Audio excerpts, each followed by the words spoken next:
నమస్కారం. నేను మీ అడ్వకేట్ దాసరి వెంకటేశ్వర్లు, వకీలెన్స్.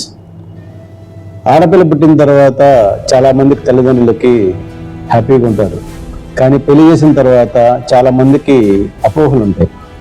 ఆడపిల్లని పెళ్లి చేసి పంపించేశాం కదా, కట్నగానే ఇచ్చి పంపించాం కదా, ఆస్తిలో హక్కు లేదనే భావంతో చాలామంది ఉంటారు. అలాగే అన్నదమ్ములు కూడా ఆడపిల్లలకి పెళ్లి చేసి పంపించేశాం, మా ఆస్తిలో హక్కు లేదు అనే భావంతో ఉంటారు. అసలు చట్టంలో ఆడపిల్లకి ఆస్తిలో హక్కు ఉందా, పెళ్ళైనా పెళ్లి కాకపోయినా ఎలాంటి హక్కులు ఉన్నాయి అనే విషయాన్ని ఈ వీడియోలో చర్చించుకుందాం. హిందూ సక్సెషన్ యాక్ట్ 2005 ప్రకారం తండ్రి యొక్క తాతల నాటి ఆస్తిలో కుమారుడికి ఎంత సమాన హక్కు ఉన్నదో అలాగే కూతుర్లకు కూడా సమాన హక్కు కల్పించడం జరిగింది.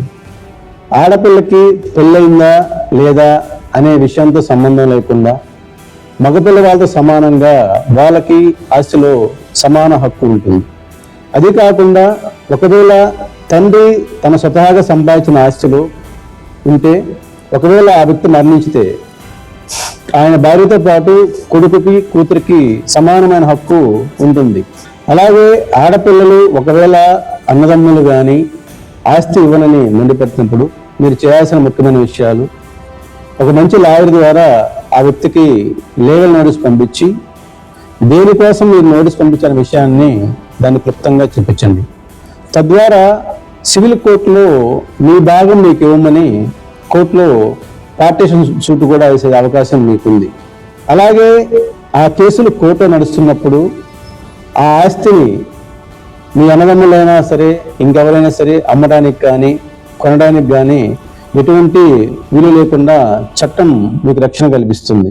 అలాగే ఆస్తి ఎవరైనా అమ్ముతున్నా తెలిసినప్పుడు కూడా హైకోర్టు ద్వారా మీరు స్టే రూపంలో స్టే తెచ్చుకొని దాన్ని అమ్ముకుని ఆపేదానికి మీకు అవకాశం ఉంది. ఈ రోజుల్లో సాధారణంగా మనం చూస్తున్న విషయాలు ఇవి. కేవలం పెళ్ళైన తర్వాత ఆడపిల్లకి మేము ఇచ్చేసాము, ఇంకా అమ్మాయి బాగోగులు మాకు అవసరం లేదని ప్రతి ఒక్కరికి ఈ మెసేజ్ ఉపయోగపడుతుందని. ఎందుకంటే ఆడపిల్ల అంటే మనం పెళ్లి చేసి పంపించినంత మాత్రాన అమ్మాయి హక్కు లేనట్టు కాదండి. ఆ అమ్మాయి మన ఇంటి బిడ్డ కాబట్టి మీ కొడుకులకి ఎంత సమాన హక్కు ఉందో ఆడపిల్లకు కూడా అలాంటి సమాన హక్కు ఉంది. చట్టంలో అలాంటి రక్షణ ఆడపిల్లకు ఉంది. కాబట్టి ప్రతి ఒక్కరూ న్యాయంగా ఎవరికి రావాల్సిన వాటాని వాళ్ళు సక్రమంగా పంచితే కోర్టు కూడా దాన్ని హర్షిస్తుంది. అలాగే చాలామంది ఆడపిల్లలు పెళ్లి చేసాము, ఇంకా మాకే సంబంధము, ఆ అమ్మాయి ఎన్ని కష్టాల్లో ఉన్నా తల్లిదండ్రులు కానీ అలాగే అన్నదమ్ములు కానీ పట్టించుకునే రోజులు. కాబట్టి వాళ్ళకి కనీసం వాళ్ళ రక్షణ కోసమైనా సరే, వాళ్ళ బిడ్డల జీవనాధారం కోసమైనా సరే చాలామంది పేద వృత్తిలో ఉంటారు. వాళ్ళకి తన ఫ్యామిలీ ద్వారా ఎంతో కొంత ఆదాయాన్ని పొందినప్పుడు వాళ్ళ జీవనానికి కానీ వాళ్ళ బిడ్డల జీవనాధారానికి కానీ ఇలాంటి విషయంలో చాలా సపోర్ట్ అవుతుంది. అది కాకుండా ప్రతి ఒక్కరూ ఈ విషయాన్ని తెలుసుకొని మీకు తెలిసిన ఆడపిల్లలకు కానీ వాళ్ళ బంధువులకు కానీ చెప్తే తద్వారా ఆడపిల్లలకి మీరు ఆ విషయాన్ని చేరవేర్చిన వారు అవుతారు. ఆడపిల్లలకు చట్టం కల్పించిన అద్భుతమైన చట్టాన్ని కాలరాసే అధికారం ఏ వ్యక్తికి లేదు. కాబట్టి ఆడవాళ్ళని గౌరవించండి, వాళ్ళకు రావాల్సిన వాటాని వాళ్ళకి ఇప్పించండి. ఏ ఆడపిల్లకైనా తనకి బాధ వస్తే ముందుగా చెప్పుకునేది కన్న తల్లిదండ్రులకి, తర్వాత వాళ్ళతో సమానమైన అన్నదమ్ములకి. కానీ చాలామంది ఈ రోజుల్లో అలాంటి విషయాన్ని ఎవరు పట్టించుకోవట్లేదు. కారణం, నాకు కుటుంబం ఉంది, వాళ్ళు బాగోగులు చూసుకోవాలి కదా అనే విషయంతో చాలామంది ఆడపడుచుల్ని నెగ్లెక్ట్ చేస్తున్నారు. కానీ మన భారతీయ చట్టాలు మాత్రం ఆడపిల్లకి నిర్దిష్టమైన రూపాన్ని కల్పిస్తూ వాళ్ళకి రావాల్సిన హక్కుల్ని సమానమైన హోదాలో వాళ్ళకి ఇవ్వడానికి మన భారత చట్టాలు క్రోడీకరించాయి. కాబట్టి ప్రతి ఒక్కరు ఆడపిల్ల మీ హక్కుని తెలుసుకోండి.